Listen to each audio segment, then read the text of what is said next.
নমস্কাৰ মই বন্দিতা আৰু আপুনি চাই আছে DY365 ডিজিটেল বিজেপিৰ বিৰুদ্ধে ব্যাপক নিৰ্বাচনী প্ৰচাৰ চলাইছে আনন্দ মিশ্ৰই নিৰ্বাচন খেলাটো নিশ্চিত কৰিছে প্ৰাক্তন IPS বিষয়াগৰাকী আৰু দেখিবলৈ পোৱা গৈছে গাঁৱে ভূঞে গৈ এতিয়া জনতাৰ কাষ চাপিছে জনতাৰ বুজ লৈছে জনতাৰ লগত কথা পাতিবলৈ চেষ্টা কৰিছে বক্সাৰ জনতাৰ সপোন ভাঙিবলৈ নিদিও বুলি কৈছিল আনন্দ মিশ্ৰই আৰু এই মুহূৰ্তত এই ডাঙৰ খবৰ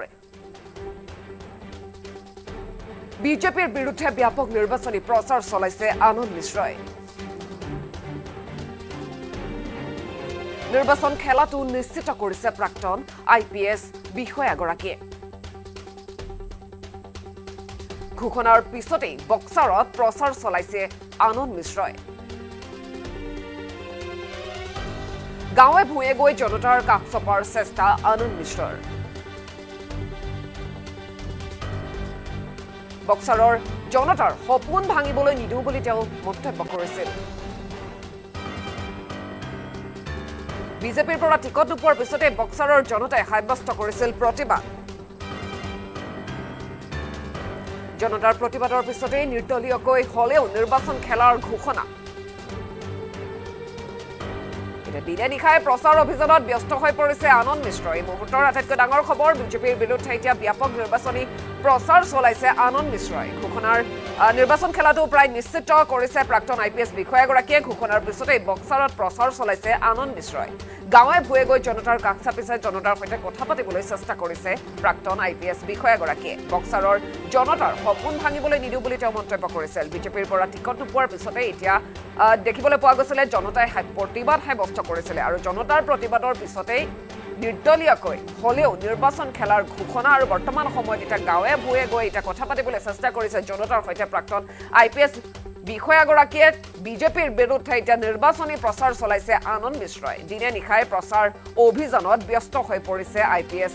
প্ৰাক্তন IPS বিষয়াগৰাকী এই মুহূৰ্তৰ আটাইতকৈ ডাঙৰ খবৰ বিজেপিৰ বিৰুদ্ধে এতিয়া ব্যাপক নিৰ্বাচনী প্ৰচাৰত নামিছে আনন্দ মিশ্ৰ নিৰ্বাচন খেলাটো নিশ্চিত কৰিছে প্ৰাক্তন IPS বিষয়াগৰাকীয়ে আৰু ঘোষণাৰ পিছতে বক্সাৰত প্ৰচাৰ চলাইছে এতিয়া আনন্দ মিশ্ৰই গাঁৱে ভূঞে গৈ জনতাৰ কাষ চাপিছে জনতাৰ সৈতে কথা পাতিবলৈ চেষ্টা কৰিছে এনেদৰে দৃশ্যাংশ আপোনালোকে দেখিবলৈ পাইছে নিৰ্বাচনী প্ৰচাৰত এতিয়া সম্পূৰ্ণৰূপে ব্যস্ত হৈ পৰিছে প্ৰাক্তন IPS বিষয়াগৰাকী বক্সাৰৰ জনতাৰ সপোন ভাঙিবলৈ নিদিও বুলি আনন্দ মিশ্ৰই মন্তব্য কৰিছিল বিজেপিৰ পৰা টিকট নোপোৱাৰ পিছতেই বক্সাৰৰ জনতাই প্ৰতিবাদ সাব্যস্ত কৰে আৰু সেই প্ৰতিবাদ সাব্যস্ত কৰাৰ পিছতে এতিয়া দেখিবলৈ পোৱা গৈছে নিৰ্দলীয়কৈ হলেও নিৰ্বাচন খেলাৰ ঘোষণা কৰিছে প্ৰচাৰ অভিযানত বৰ্তমান সময়ত ব্যস্ত হৈ পৰিছে প্ৰাক্তন IPS বিষয়াগৰাকী গাঁৱে ভূঞে গৈছে জনতাৰ সৈতে কথা পাতিবলৈ চেষ্টা কৰিছে আপোনালোকে দেখিবলৈ পাইছে দৃশ্যাংশ য'ত এতিয়া ব্যস্ত সম্পূৰ্ণৰূপে প্ৰচাৰ অভিযানত প্ৰাক্তন IPS বিষয়া আনন্দ মিশ্ৰ বিজেপিৰ বিৰুদ্ধে এনেদৰে এতিয়া ব্যাপক নিৰ্বাচনী প্ৰচাৰ চলাইছে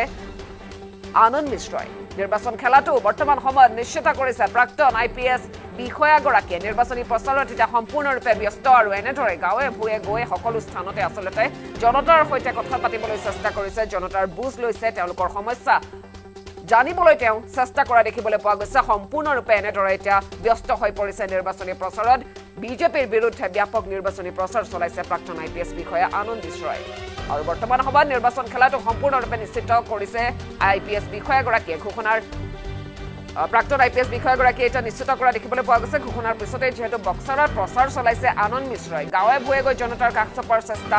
আনন্দ মিশ্ৰৰ বক্সাৰৰ জনতাৰ সপোন ভাঙিবলৈ নিদিও বুলি তেওঁ মন্তব্য কৰিছিলে আৰু যেতিয়া বিজেপিৰ পৰা টিকট নাপাইছিল সেই সময়ত বক্সাৰ জনতাই যথেষ্ট প্ৰতিবাদ সাব্যস্ত কৰিছিলে আৰু এই প্ৰতিবাদৰ পিছতে এতিয়া দেখিবলৈ পোৱা গৈছে নিৰ্দলীয়কৈ হলেও নিৰ্বাচন খেলাৰ ঘোষণা কৰিছে দিনে নিশাই প্ৰচাৰ চলাইছে আৰু প্ৰচাৰ অভিযানত ব্যস্ত হৈ পৰিছে এতিয়া প্ৰাক্তন IPS বিষয়া আনন্দ মিশ্ৰ বিজেপিৰ বিৰুদ্ধে এনেদৰে এতিয়া ব্যাপক নিৰ্বাচনী প্ৰচাৰত ব্যস্ত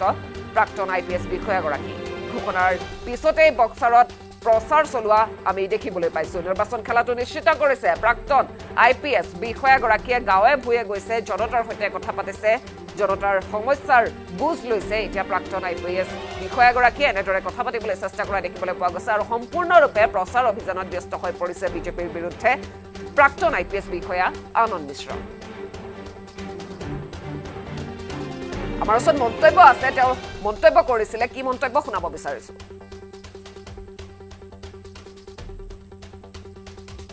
मुझसे कोई पूछ रहा है निर्दलीय लड़ेंगे आप मैं आपको बताऊं देखिए this is a declaration which I am making मैं सबको ये बता रहा हूं कि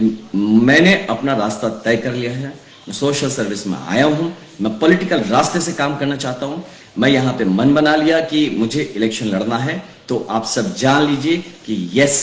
मैं इलेक्शन लड़ूंगा। अब ये चाहे जिस माध्यम से हो, बट मैं इलेक्शन लड़ूंगा, इस बात को आप अच्छे से समझ लीजिए। ये मेरी अंतःकरण की आवाज है, और क्यों लड़ूंगा ये भी आप जान लीजिए। मैं बहुत सालों से यहां पे अपने क्षेत्र में कुछ ना कुछ, थोड़े बहुत करके कुछ ना कुछ मैं एक्टिव रहा हूं। लास्ट कुछ महीनों में मैं काफी ज्यादा जुड़ा हूं लोगों से, अपनी बात को व्यक्त किया है, अपने लोगों की बात सुनी है, उनको समझने की कोशिश की और अपनी बात समझाने की कोशिश की।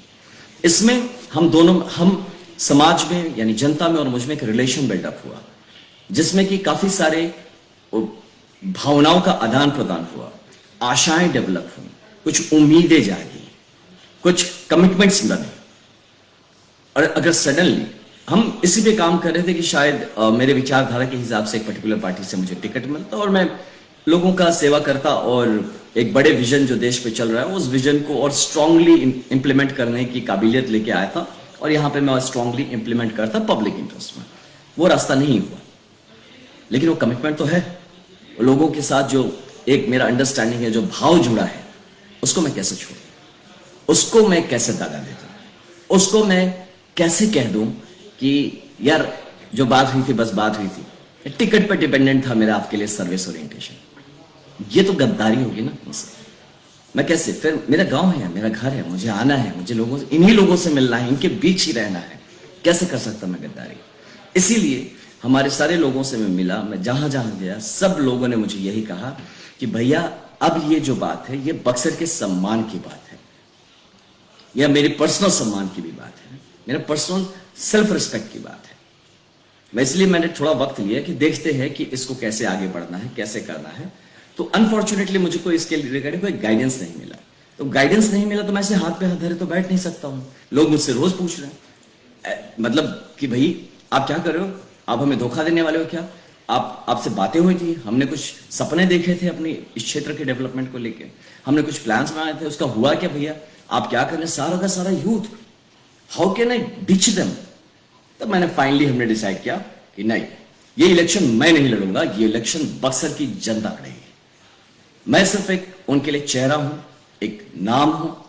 एक बड़े से जो दुकान में जैसे बोर्ड बाहर लगता है तो बोर्ड है, यहां है बक्सर का हर एक बंदा एमपी का इलेक्शन लड़ रहा है आनंद मिश्रा के नाम से। दस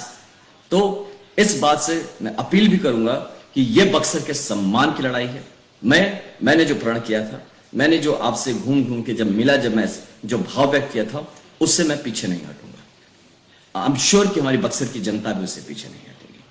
तो ये रहा, इस चैप्टर को मैं क्लोज करना चाहूंगा कि आप ये जान लीजिए कि मैं इलेक्शन लड़ रहा हूं।